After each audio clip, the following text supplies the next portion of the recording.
Hey everyone, hope you're all staying safe and healthy during this crisis that the whole world is kind of going through right now. Um, but hopefully you can just sit back, relax, and watch this video and try to forget about all of the horrible things that are going on outside right now. Maybe there's nothing going on where you live because everyone's inside. But anyway, so some of you might know that I moved to Japan a few weeks ago now because I got a job here as an assistant English teacher. And so yeah, I mean, I've just been living in my little apartment here, and of course, as you can probably see, I've bought a couple game consoles. I bought a Nintendo 64 and a Super Famicom. Here it is. And a little collection of games as well. So I'm just gonna kind of go through things like I have in other videos like this and just kind of talk about where I got them and stuff. So sit back and enjoy. Oh, but really quickly before I talk about the games themselves, I just wanted to say like how much I paid for the consoles here. So the Nintendo 64 I got at this store called Ojama that is near, really, it's actually really close by some of the schools that I work at. And I paid $30 for it, and it came with this controller. It's in really good condition. However, it did not come with the expansion pack. As you can see there, it has that original little pack in there, which sucks. But you know, so there's a handful of games that I can't play on it until I find the pack, but it's no big deal. I paid $30 for it. And then I also, at that store, I found an official S-video cable for which can be used for the Super Famicom, Nintendo 64, and GameCube, which is really nice. That improves the picture quality of these old systems a lot, which is really cool because I have this kind of crappy old LCD TV that my apartment came with, so I've just been playing retro games on that. And then I brought my Switch as well, but I've just been kind of using the Switch as a handheld because it doesn't really look great on this old LCD TV that I have. And then the Super Famicom here, I actually bought the console for $5 at a hard off. It was in the junk section. I bought this controller for $2 separately. So this was $2. It's in really good condition actually. And then I found the AC adapter because like everything was separately because it was all in the junk section of a hard off. But I found the AC adapter for like $5, and then I had the S-video cable for the N64, so I can just use that, and the games look great. So anyway, let's get into the first couple of games. So I'm talking about this store called Hard Off. That's where I found these first couple of games too. Now, if you've seen other videos on YouTube about you know, game hunting, I guess, in Japan, you'll probably hear the name Hard Off come up a lot, and that's because it's like, imagine like a Goodwill, but they actually have like a lot of video game stuff. Now, a lot of the hard offs around me aren't as like full of video games as the ones you'll see in like Osaka and Tokyo, but I've managed to find a few good things at them. So here's Mario RPG, obviously, and this one was $8, so like, you know, around 800 yen in the box. Really good condition. I mean, decent condition. The label's got a little bit of a scuff on it there, but really, I mean, for $8, that's pretty good, honestly. And the save battery still works. I've been playing this. I really love this game. So it's kind of cool to get to practice my Japanese with the Japanese version. And then we can look at the manual really quick. But I love these early 3D character renders.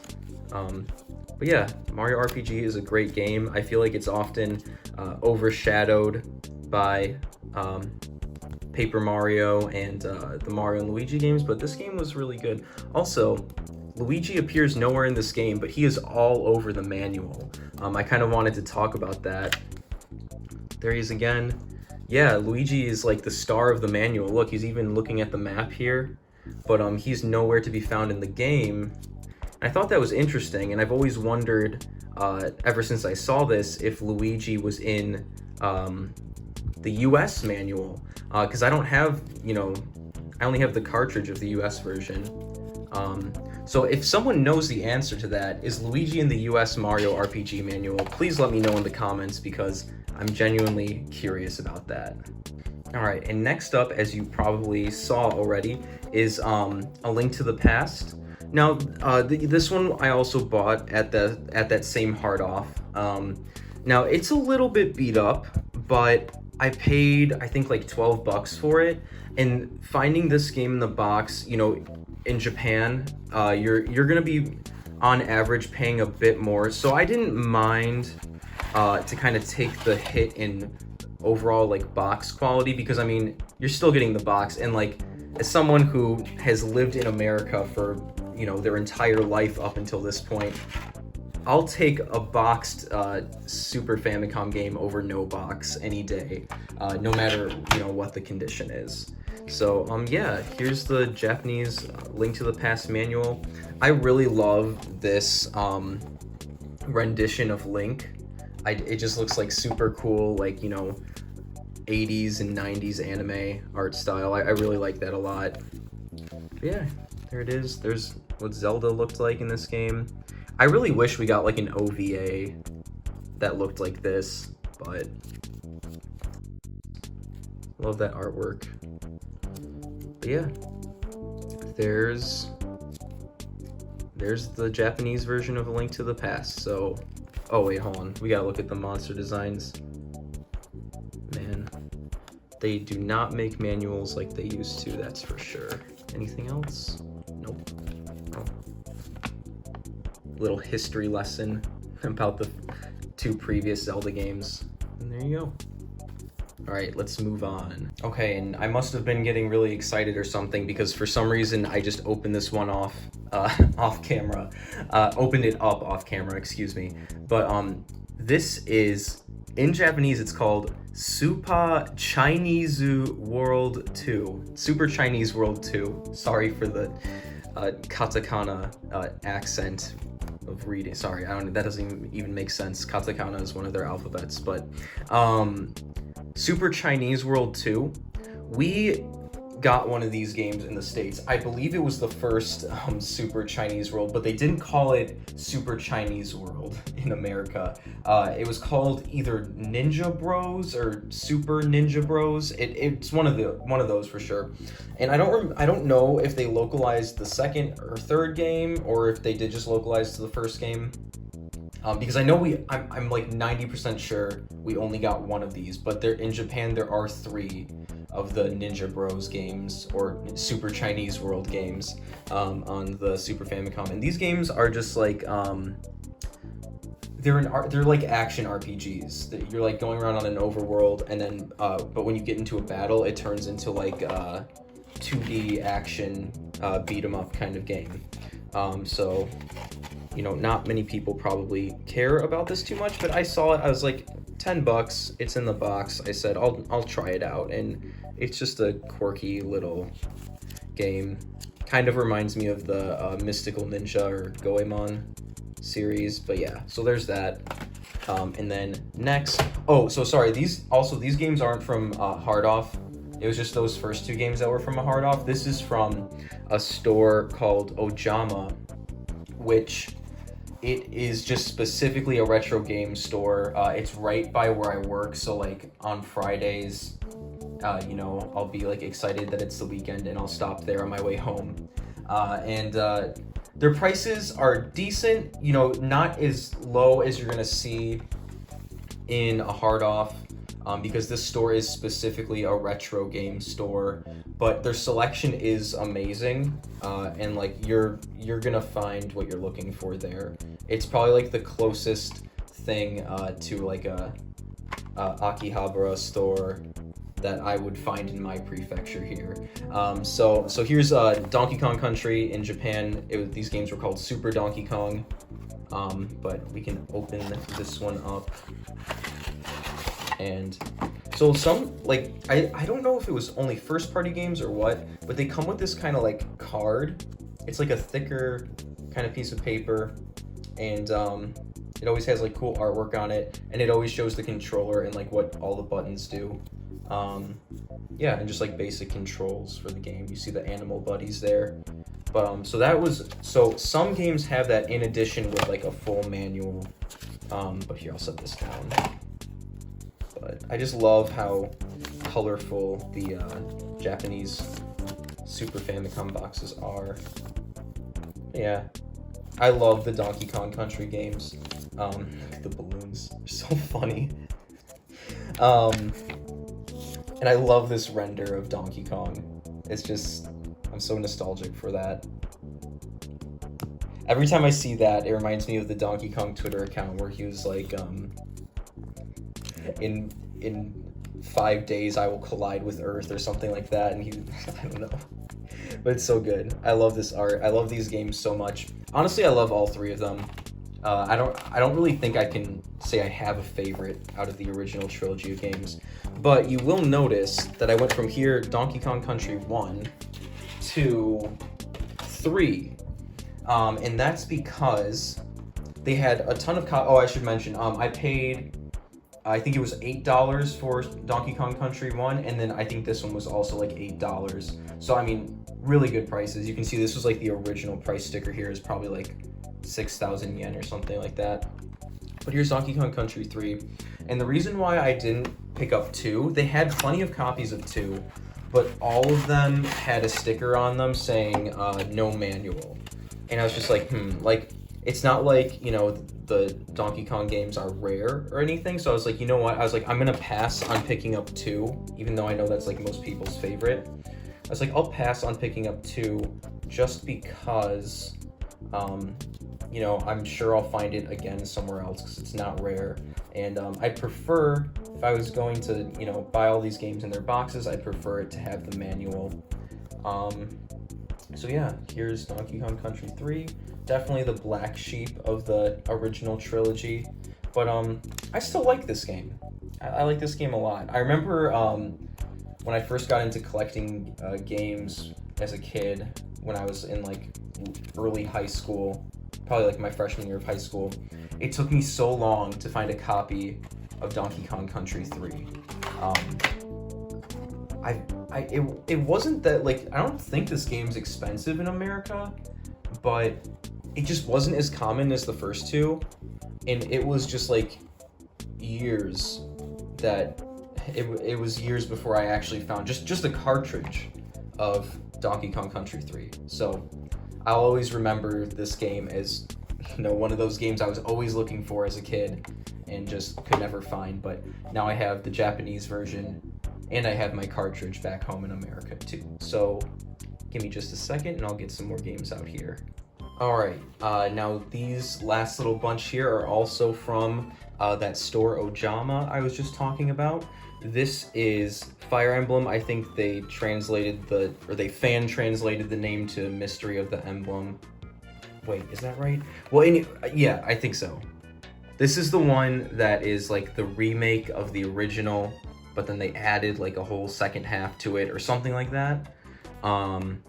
And this was actually, I was expecting this game to be more expensive, but I found it complete in box for only $5, 500 yen.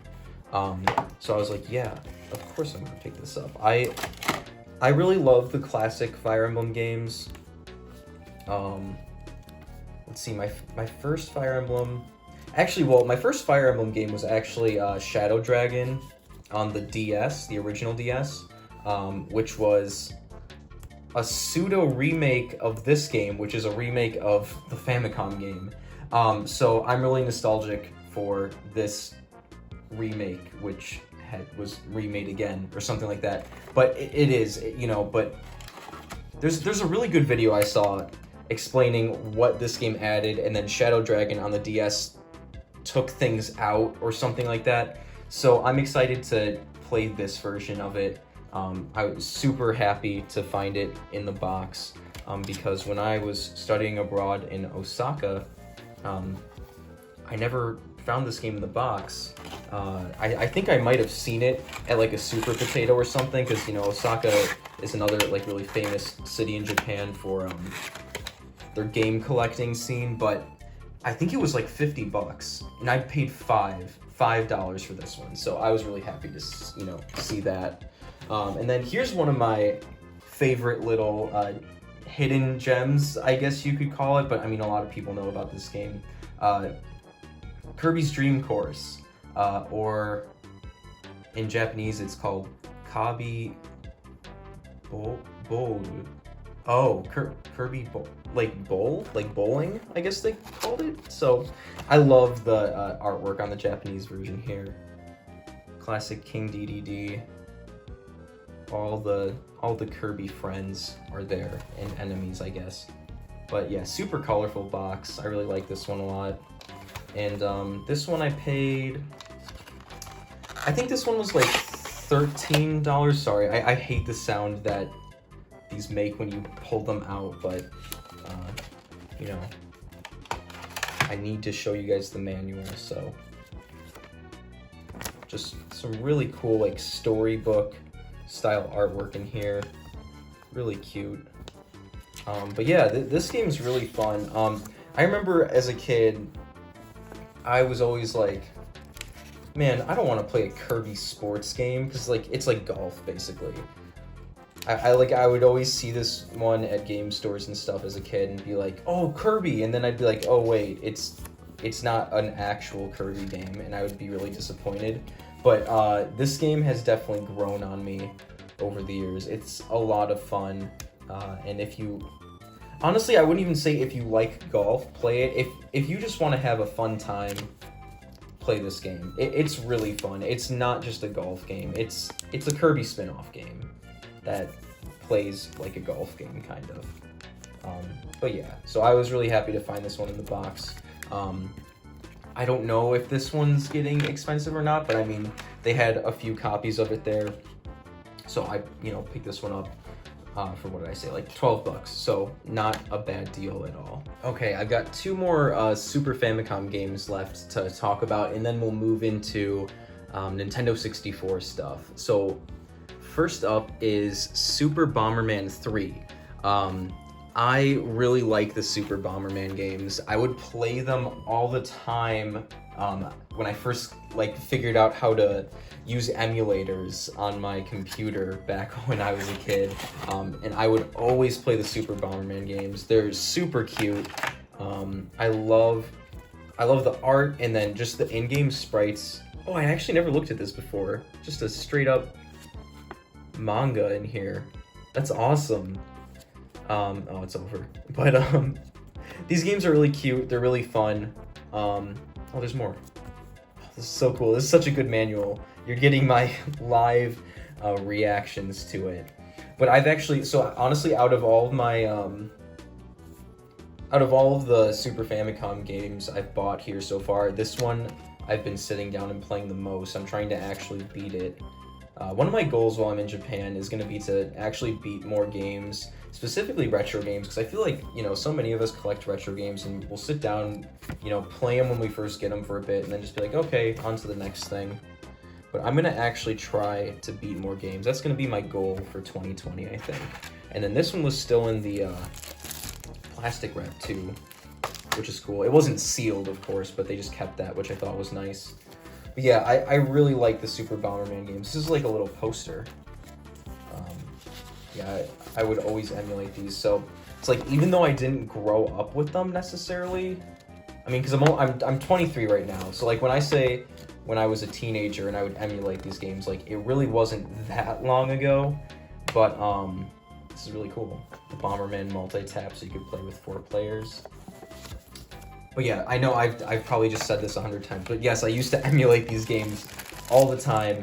And I think in America, we only got Super Bomberman 1 and 2. And then the rest of the series stayed in Japan, and I think Europe, for some reason, got more of them than us.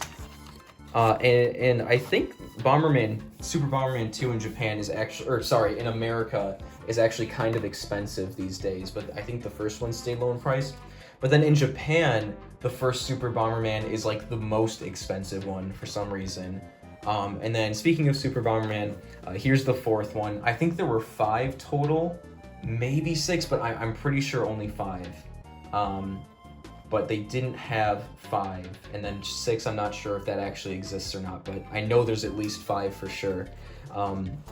So yeah, I got 5 too. The box is a little bit smushed, but they had 2 copies of it. This was the better looking one. I think the other one also didn't have the manual, and this one does. So I haven't played this one yet, but that's because I'm trying to beat Super Bomberman 3 first, and while this one has the plastic as well. Nothing underneath, but that's okay. At least there's the manual. Yeah, these games are super fun. Wow, they really went all out on these manuals. I can really appreciate that. So yeah, Super Bomberman games. If you've never played them, give them a try. I mean, I think they're really fun. They're kind of just, you can kind of just sit back and relax, and they're satisfying to get through. So yeah, and if you can't find them in America, just emulate them, because that's how I originally experienced them, and that's why I now have such an appreciation for this little series. So yeah, I'm gonna go grab the little handful of N64 games I got, and I'll be right back. Oh, also just one more Super Famicom related thing really quick. I'm sorry, but I got this Super Game Boy. This is not the Super Game Boy 2. I did see those, but they were selling them for 20 bucks, and I was just like, you know what, I paid 80 yen for this, so that's like 80 cents. So I got this, it works fine, and I just wanted to say I paid 80 cents for this, and yeah. I have been buying some original Game Boy games, so I have been playing them on here, but I'm going to talk about Game Boy stuff in a separate video, so I just wanted to show that really quick. I'm sorry, bye. Alright, on to the little handful of Nintendo 64 games I got. First up is Mario Party 2. The Mario Party games in America are incredibly expensive for just the cartridge, but for Mario Party 2 complete in box, I paid, I think, $5, which is really good. I did notice after I bought it that it's a bit sun damaged or sun faded on this one side, but when I keep it on the shelf, I just turn it to this side, so I don't have to think about my mistake of picking out the wrong one, because they did have like a second copy of this, but who knows, maybe that one was in worse condition, and that's why I didn't grab it. But Mario Party 2 was definitely the Mario Party on the N64 that I played the most. I just love this box art. And yeah, it's really fun. I love all of the Mario Parties on the N64. But I don't even know if I would call this one my favorite, but it's definitely the one I played the most. I just preferred it as a kid. Now, one thing is with the cartridge here, I don't know what happened. It looks like someone took a pen and was just like drawing little lines and dots all over it. I was kind of disappointed to see that. This is honestly probably like one of the worst condition N64 cartridges I've ever bought in Japan. But I mean, you've seen, American cartridges where the label's just torn off. There's, marker all over everything. So I mean, it's not horrible, but I was like, if I would have known that it looked like this, I might not have bought it. I might have just waited. But so, it is what it is, but for $5, it's not like I was out here paying $50 for this, so it's not a huge deal. And then here's the manual, but nothing too crazy in here. There's probably some character art at the beginning. Yeah. So that's cool. But yeah, there's Mario Party 2. Oh, here. That's so cool. I love how they wear costumes in this game, and they never did that again. So sad. But yeah. All right, I'll move on now. Okay, next is good old Super Mario 64. Yes, somehow I did not yet have the Japanese version of this. It's one of my favorite games of all time. I have several videos on this channel of me messing around in weird ROM hacks and stuff with this game. I really love this game. I paid maybe somewhere between $10 and $12 for this. I can't remember exactly. But this is just the regular version. Japan also got the Shindo edition, which just added Rumble Pack support. But they did have that, but it was more expensive, and I think that's because tourists buy that version of the game up, so they sell it for more. But yeah, other than that, this, it's just good old Mario 64. Not much else to say, but there it is in all of its glory. Yeah, I definitely want to do more Mario 64 videos soon. It's just been settling in to Japan here has been a little hectic, but I think once I kind of get my life sorted out a bit more, I'll get back to trying to stream and stuff. So if you're not following me on Twitch, link in the descript, as the kids say. But yeah. Okay, and here we have a slightly less common title for the Japanese Nintendo 64. This is Banjo Tooie, or in Japan they called it Banjo and Kazooie Big Adventure 2. That's what those kanji mean. So Dai Boken, Big Adventure, and yeah, it's Banjo Tooie. I still haven't really properly played through Banjo Tooie, but I did want to pick it up. I saw this for $15, and usually, I don't know, I felt like that was actually a pretty low price for the Japanese version of this game in the box. But because when I was in Osaka, I never had seen it just kind of out in the wild before for a fair price. Dang, it's a big A. But yeah, I definitely don't have any negative feelings towards Banjo Tooie. It was just kind of I think I talked about it in my why I love the Nintendo 64 video. At that time, I hadn't even really played through the single player of Donkey Kong 64. And then, actually a month after I made that video, I did sit down and play Donkey Kong 64. And I actually really enjoyed it. I understand people's complaints with that game, but I had a good time. And I have a feeling that once I sit down... Sorry, I'm making all this noise. That once I sit down and play Banjo Tooie, I have a feeling that I'll actually appreciate it a lot, because I don't know, I'm not the type of I usually, my view on games is I appreciate them for what they are, and I don't dislike them for what they are not. I don't know if that makes any sense, but I'm sure that I will appreciate Banjo Tooie when I eventually get around to properly sitting down and playing it.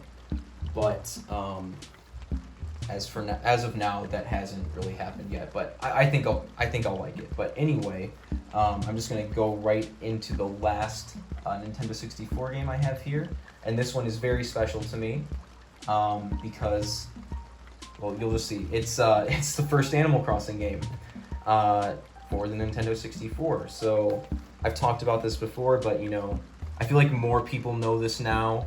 But Animal Crossing was originally a Nintendo 64 game. I love this box so much. It looks like they made it look like a package, kind of. It's got stamps up here. It's so cool. But yeah, it was originally a Nintendo 64 game, and I didn't even know that until a couple years ago. And what the heck? So this game is actually becoming very, very expensive because Animal Crossing fans are importing it just to have it as a collector's item. And I'm seeing it go on eBay complete in box for $80. Now, this was the most expensive game I've bought in Japan so far, but I only paid $30 for it. And look, it came with everything, and it's all in the plastic too. It came with a controller pack, so you can save your game. It even came with these stickers that you write your name on, and I'm guessing you put them on the memory card or something, but they're little name stickers, and then of course the game. And thankfully no one wrote their name on it like you would see people do, especially even with games the US version of Pokemon Stadium had that too, where you could write your name. But yeah, it's literally got all of the manuals and papers that would have come with it originally. And I was surprised too because I don't know, to me this looks like it's a little sun damaged, but I can't really tell because there were no other copies to compare it to. And when you look up pictures online, like it just depends on the lighting that the people, took the picture in. There's not really any good pictures of it online. So I was just like, you know what? Because then I looked on eBay and I saw the prices. I was like, you know what? Sun damaged or not, I was like, this comes with everything. For $30, I was like, yeah, I'm definitely gonna pick this up. And I've been playing a lot of New Horizons on the Switch, but I don't know. I'm thinking about starting this one up and playing the actual original Animal Crossing for the first time. So yeah, there's that. Yeah, I guess so. Those are my Super Famicom and N64 pickups. If you have any questions about anything I talked about, let me know in the comments. If there's anything you would like me to talk about in a future video, if you have any questions about buying games in Japan, let me know in the comments. I'll either do a Q&A video in the future if I get a lot of comments, or if it's just a few, I'll just address it the next time I make a little collection video, because I also bought some Game Boy and Game Boy Advance stuff. Not a ton, but just a little handful of games. So I'd like to make a separate video talking about those. But anyways, guys, take care, stay safe, stay healthy during this crazy pandemic.